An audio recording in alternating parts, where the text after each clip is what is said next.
Hello and welcome once again to the City of Maple Grove Report. I'm Dave Kaiser from CCX Media. Thanks for joining us, along with Heidi Nelson, Maple Grove City Administrator. Welcome once again. Thank you. We have the first meeting of the new year to talk about, and a very ceremonial meeting, Yes. so we'll show you some of that in just a second. We also have some items to touch on, and they're coming up in the city, so get your calendars out as you might want to get involved. To the meeting on the 3rd, it was about a 37-minute meeting, and again, lots of formality at the beginning. Started in a very fun way with the Boy Scouts. Yeah, so we always invite a local Boy Scout troop in to do the presentation of the colors and the Pledge of Allegiance for us at this first meeting of January. So Boy Scout Troop 584 was there and did a very fine job with the presentation of the colors. Lots of family members involved there as well. Next up was the invocation and a local pastor coming in. Yeah, so a really nice message from Pastor Todd Erickson with Grace Free Lutheran Church. This has been our practice, is to invite somebody in from the faith community to provide an invocation for this first meeting in January, and we sort of pass it around the various members of the faith community in Maple Grove. So we're grateful that Pastor Todd was able to join us. Next item on the agenda took a little bit of time because there were so many people in attendance to get involved, and this was the oath of office. So you had the mayor and 2 new council members. Tell us about that part of the meeting. Yeah, so swearing in last night for Mayor Stephenson. Attorney Justin Templin swore in the mayor, and then in turn the mayor swore in new council members Christy Janigo and Rochelle Johnson. And so very nice, evening event. We were grateful that many other family members were still able to join us given the weather that was occurring outside, but some nice photos there of everybody that was there to support them following their election to the city council. Congratulations to all. Yeah, great event. Next up was comments by the mayor and city council on the state of the city. And again, this is something that, Heidi, happens on an annual basis, that everyone has a chance to talk a little bit about what's happened and a little vision going forward. Yeah, so this is sort of our informal State of the City. We have a couple other State of the City things coming up. We'll be part of the I-94 West Chamber State of the City event that's coming up on January 25th. And then also we'll be producing a video with the help of CCX Media here, providing a more in-depth State of the City report for the City of Maple Grove and our staff, and Mayor Stephenson will be part of that. But this is a nice opportunity for the council to reflect on the year that's behind us, and looking forward to what we have to look forward to in 2023. So lots of nice comments here about some of the projects that were completed. The Main Street refresh was noted. The work on the North Metro Regional Public Safety Training Facility that will be opening here later in the late spring months of 2023. The community survey, and that was completed this year, and we're going to be doing some follow-up work on that over the winter months and see if there's things that we want to address within that. So lots of great comments. The mayor's very, of course, excited about 610 finally, the funding coming together with that, and hopefully we're going to get a shovel in the ground on that final project there out on the west end of 610 here, probably late summer of 23. So lots of great reflection on the year gone by, and a lot of optimism for the year ahead. All right, and if you want to see all of those comments, you can certainly go to the CCX Media website, look under Maple Grove, and see that entire meeting. Now to the consent agenda, which was very large. Again, a ceremonial part and a lot of formalities at the beginning of the year. A few items were pulled, recognizing some people that are retiring and the beginning of recruitment to fill those spots. Tell us about the 3 that were highlighted. Yeah, so we have Officer Adam Marinello that's retiring after 25 years of service to the Maple Grove Police Department. Adam has been very involved in the DARE program over many years at multiple schools, so a lot of parents out there in the community and kids might have had Officer Marinello as their DARE officer. So we're really grateful for Adam's service to the community, and so his last day with the city will be February 19th. And then we had the retirement also of our building official, Ann Jacklich. So she will be retiring here, I think January 20th is her last day, and so we'll be recruiting for a new building official. And then just recognition for an internal promotion. So if you'll recall at our last meeting, we talked about the retirement of Kim Greninger, who's been in our administration department for, over 25 years. And so she retiring, and then internal promotion promotion, Jamie Hansen was promoted then to that role of Deputy City Clerk to follow in Kim's footsteps here. So just some good recognition for some staff that'll be departing, and then promotional opportunity as well. Very, very nice. All right, one other item pulled from the consent agenda, looking forward, a joint powers agreement between the county and the city for an embedded social worker. We've talked about this a little bit. Yep. Give us again a little bit of background and why this is something the city feels very strongly about. Yeah, so this was part of our 2023 budget discussion, was to add this embedded social worker in our police department. This is a program through Hennepin County where the county pays about 40% of the costs associated with the position. We also are applying the dollars we received from the opioid settlement through the state, that we apply those dollars to these costs as well. So we're really covering a good portion of that salary. But this position, the social worker, Hennepin County hires them. They're a Hennepin County employee, but they're dedicated to working in our police department. Be a great resource for our officers when they encounter situations really that might be more suited for a social worker intervention. And so they'll have that resource available to them, not in a really response model type situation, but more of a follow-up and coordination of services. And of course, they'll have access to everything at Hennepin County. In addition, we do often see code enforcement situations that are really more, sometimes, you know, either a mental health situation or something more suited for a social worker type situation. So we'll have that resource in-house to be able to tap into that when we see those types of situations. So hopefully we'll have this person in-house maybe second quarter of 2023. Hennepin County's out recruiting, and we'll get that person hired here in the first quarter. And so we're really looking forward to this addition to the department. Next item was going to reports from the different departments. No regular items on the agenda for the first meeting on January 3rd. So to some of the updates, community and economic development items, they have an opening on the Planning Commission. We do. We have a Planning Commission seat open and available for application at this time. The application is available on our website. It's an electronic fillable form there, pretty simple form to fill out. We are, that is open through Friday, January 20th at the close of business, and we are planning to do interviews the evening of January 30th with the City Council. So if folks are interested in serving on the Planning Commission, they are 2-year terms, and you know, it's really kind of an interesting work. You have the opportunity to kind of see all the city development work come through the Planning Commission and provide recommendations and guidance to the City Council on those projects. A couple other items from community and economic development. The Bella Woods project, just a quick update that is something that is still in the works and it is continuing to be tabled, correct? Yeah, in fact, we won't have a Planning Commission meeting in January at all. So we would have had the 9th and the 30th, but those have been canceled.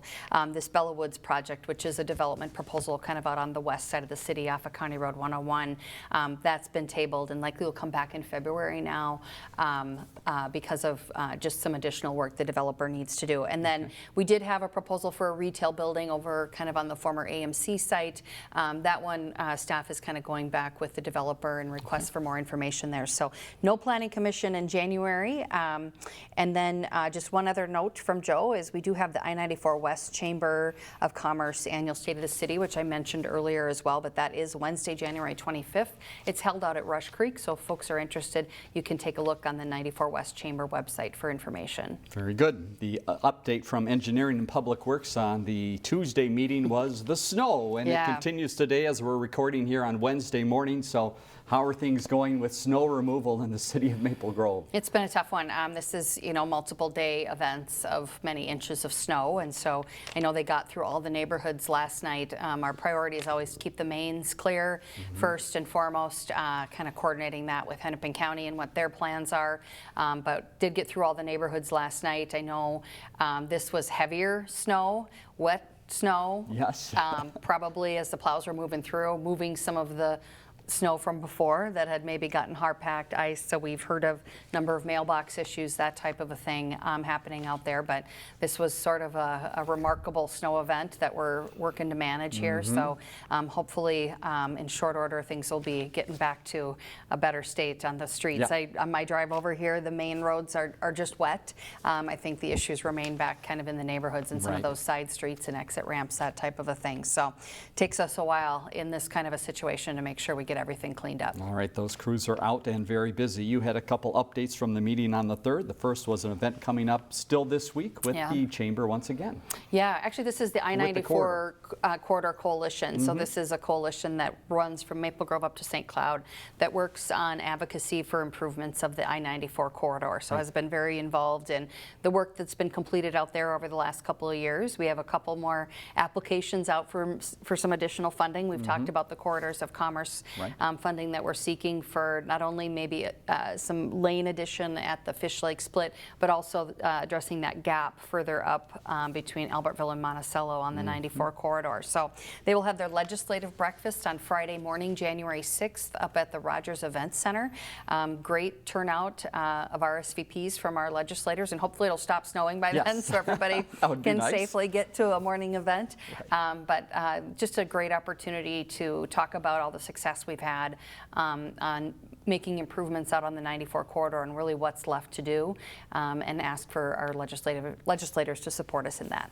Final note at the meeting on the 3rd was the next meeting, which again is on a Tuesday. Tell us about that meeting, the work session ahead, and also city offices will be affected at that time as well. Yeah, so city offices will be closed on Monday, January 16th in honor of the Martin Luther King Jr. holiday, and that moves our meeting, of course, then to Tuesday, January 17th. So we do have some work session time scheduled for the council on the 17th. Quite a few times over the winter here, we try to move through a lot of kind of the bigger policy work with the council during the winter months.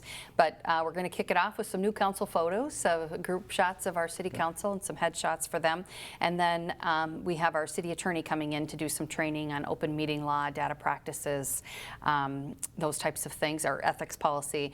And then Chief Warner will be in to provide an update on what's happening in the police department and a crime data review as well. So lots of items to cover on that first meeting, or that second meeting of January on the 17th, which is the Tuesday. All right, we'll remind you of that date again at the end of the program. That is it for the council meeting on the 3rd. Now to some other things that are happening in the city. We've talked a couple times about the snow. So here's a fun way to think about the snow. How about taking some pictures? Why should we do that? It's pretty remarkable out there right now. Just drive everywhere. It's a winter wonderland. So the photo contest doesn't officially open until June 1, but we really encourage people, if you are a photographer, to get out right now and capture some of these winter shots, and then submit them when we come time for that photo contest in the spring. Here's a handy tool for residents. It's the Residents Guide, and the new one is available now online, but soon to be in homes as well. Yeah, so the 2023 Annual Residents Guide is available on our website today. Paper copies will be mailed to all households and businesses later this month. Great way to find information about the City of Maple Grove, about common ordinances, department services and work areas, city initiatives, and then all the various ways you can stay in touch with the city. There's a lot of fun resources in the guide as well about parks, trails, lake events, and a detailed restaurant listing and map as well. Very nice. All right, handy tool out there. The camera program throughout the police department, they're talking about the camera registration program that we've talked about a few times before, but give us an update again. How does this work? Why is this valuable to the police department? Yeah, so we just encourage people, if they're interested, to reach out via the city website, and they can register their address if they have cameras on the exterior of their home, whether it be, you know, a ring type doorbell, that type of a thing, or exterior cameras. It's a voluntary program. We don't have access to the cameras. It's just a registry for us that will know that if you know, something happens in a neighborhood, we can kind of understand what's out there from a camera perspective. Really helps out our investigators to be able to capture, you know, video from. It's amazing what a Ring doorbell will capture, you know, even out to the street, and so it really can help us in putting, you know, information together for a case, whether, you know, it's a robbery or anything that might happen in a neighborhood. So if folks are interested in registering their cameras and letting the police department know that they have them, that information about how to do that is available on the city website. Very good. We mentioned earlier the opening on the Planning Commission. Want to mention one other opening. This is on one of the boards, and a very busy board within the city, the Park Board. Yeah, so Park Board opening, this is kind of another one that's kind of an exciting and fun role for the city. But the Park Board is responsible for all city parks and trails, operation of the community center, and all recreational programs that are provided to residents. This is a 7-member board, and they serve on a 3-year term, and then that appointment would run through the end of 2025. So application, again, online fillable application that's available on our website, and it's available there through Monday, January 16th. This is kind of an interesting one. I think maybe some folks aren't aware, but Maple Grove's park board structure is a little bit different. The city council approves the park board's budget, and then the park board really runs their operations. So all the staff that works in the Parks and Recreation area, they report up through the park board. So this board really does have some operational responsibility, and you get involved in kind of more detail about those operations. So kind of a fun one to be involved with. Head to the city's website to find out more about that opportunity. We've talked a little bit about snow in different parts of the show today. Let's talk a little bit more about snow from a safety standpoint. First, a call from the fire department for people to help out with those hydrants. Yeah, and I think now more than ever, as those banks have really grown to a point where it could be challenging if there's a fire in a neighborhood overnight. So we do ask that, between your neighbors, think about who can get out there, maybe who's got the biggest snowblower. Right. Get out there and make access to that fire hydrant in your neighborhood. Having that quick access can mean, saving some minutes and getting the fire department access to water if there's a fire in your neighborhood. So work it out between your neighbors. Maybe you take turns with that role and responsibility, but really important to keep those fire hydrants open, especially now when those snowbanks have gotten so high. And then just as a reminder, city ordinance does require that residents remove the snow from sidewalks in front of their home, which I know has now become not the smallest order of work. Yes. But just a reminder, that is a responsibility of residents here in Maple Grove. Another service in the city that is making its way through the snow is MyRide. So again, a very valuable service. We just wanted to spend a quick minute on that to mention again what it is and how people can take advantage of it. Yeah, so this is just sort of a local transportation service, and certainly can help you during these winter driving months. You commented that an employee noted a MyRide vehicle out real early this morning, making it through the snow. So we do provide service up here in Maple Grove, through Brooklyn Park, Brooklyn Center, Plymouth, those types of areas. And so reservations can be made available either through the call center, or we do have an app that you can reserve a ride and you can pay for that service online. We do encourage people to go out and take a look at all of those the geographic areas that we serve and how to access the app and the website to make your reservation. It's all located at maplegrovetransit.org. Yep. All right. Great service for the city. All right, let's get you ready for an event to celebrate this winter wonderland in the snow, and is coming up on Saturday, February 4th. Wonders of Winter is back. Yeah, so this is a tradition that we started back when the Super Bowl was here in Minnesota with this Wonders of Winter event. This year it's going to be on Saturday, February 4th from 1 to 4 p.m. at Central Park. There's lots of outdoor activities, snowshoeing, kick sledding. They have fire pits going for s'mores. Nice. And then of course we have we're doing this again, the Croaky Curl game that is available out there at Central Park. I think they're still working on fine-tuning the ice and that kind of thing, and this snow does not help us with the ice situation of skating rinks. That becomes a bit more of a challenge, but really a neat game, outdoor game for the winter months, and it was recently featured in the MSP magazine, Minneapolis magazine, so that was real fun. So check that out. So Saturday, February 4th, 1 to 4 at Central Park, great outdoor event. Yeah, lots of activities going on there of the outdoor variety, but if you like the inside variety, the city can help out with those as well. Tell us about a couple opportunities for people to get some exercise indoors. Yeah, so we have the indoor pickleball at the Maple Grove Community Center in the middle and at the middle school gymnasium. Day passes or a pickleball membership can be purchased there. That information is available on the city website. And then just as a reminder, we do have walking inside the track up at the Maple Grove Dome, but they're at the high school. So check the website for those hours in operation of the hours that are available for walking up there. Just one note on the skating situation. So the snow has been a bit of a challenge, as I mentioned, on the ice, but we do have 4 rinks, pleasure rinks out in the neighborhoods that are in pretty good shape. Okay. And those are at Kerber, Maple Grove Middle School, Cedar Island, and Weaver Lake Park. So if your kids are looking for a place to go skate, certainly the Loop, will get that back open here quick. Right. But that has been exceptionally busy over at the Loop, very popular. But those 4 rinks are available and in pretty good shape here in the city as well. Yeah, good opportunity to get out and get those skates on. All right, final note we want to pass along is something to look ahead, a fun challenge that that the city wants you and the county wants you to get involved in. What is it? Yeah, so this is the Plastic Free Challenge. This is put on by Hennepin County, a great way to adopt new habits to lower your impact on the environment. Registration is open for the online event that starts February 1 and runs through the whole month of February. The countywide challenge engages residents in learning about plastics and committing to actions that help create a plastic-free world. And so details can be found, and you can sign up at hennepinplasticfree.ecochallenge.org. But I bet if you just Google Hennepin Plastic Free, Right. you're going to find your way there. Yeah, more information coming as well through the city, I would bet, on that particular program. Heidi, thanks once again for your time. You're welcome. Appreciate the update. Let's leave you with some more information with that website, of course, so you can find out more about some of the things we talked about. And that next council meeting date, again, remember, it is on the Tuesday, January 17th, 7:30 at the Government Center. And you see the website on the bottom of the screen, maplegrovemn.gov, the place to find out about all these events we've been talking about and things that might be coming up in the city. Thanks once again for joining us on the City of Maple Grove Report.